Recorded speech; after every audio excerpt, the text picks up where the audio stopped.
ரொம்ப ரொம்ப எல்லாரையுமே அதிர்ச்சி உண்டாக்கிட்டாரு. இன்னும் கொஞ்சம் நேரம் வெயிட் பண்ணியிருக்கலாம் அவர். இதேமாரி ஷாட்ஸ்லாம் ஆடுறதுக்கு ஒரு டார்கெட் வச்சுக்கணும்.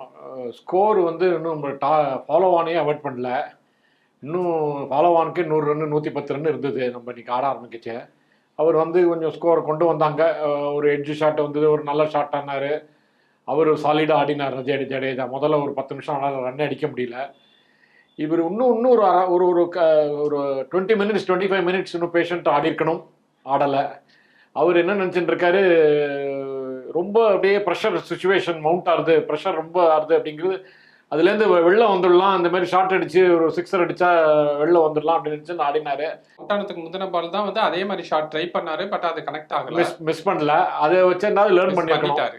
அதை பார்த்துட்டா லேர்ன் பண்ணிருக்கணும், அதையும் லேர்ன் பண்ணிக்காம விட்டாரு. அதான் he believes in his own natural instinct. அவர் வந்து ஒரு ஒரு பிளான் பண்ணி ஆடுறது இல்லை. அவர் he feel that he can hit, அது மாதிரி அடிக்கலாம், அது மாதிரி அடித்தா நமக்கு ப்ரெஷர் ரிலீஸ் ஆகிடும், டீம் அப்புறம் திருப்பி ஈஸியாக ஆடுறது ஈஸியாகிடும் நினச்சி நடிக்கிறாரு. அந்த ஷாட்டை வரைச்சே நல்ல கிளிக் ஆகிடுச்சுன்னா பெரிய லெவலில் ப்ரைஸ் பண்ணுறாங்க எல்லாரும்.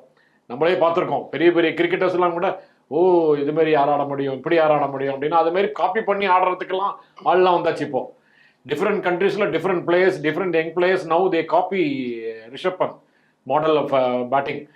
ஆனால் இன்னைக்கு வந்து அதுவும் இவ்வளோ நேற்று பூரா ஆடி இப்படி கஷ்டப்பட்டு இப்படி ரொம்ப ரொம்ப படு மோசமான நிலைமையில இருக்குச்சே.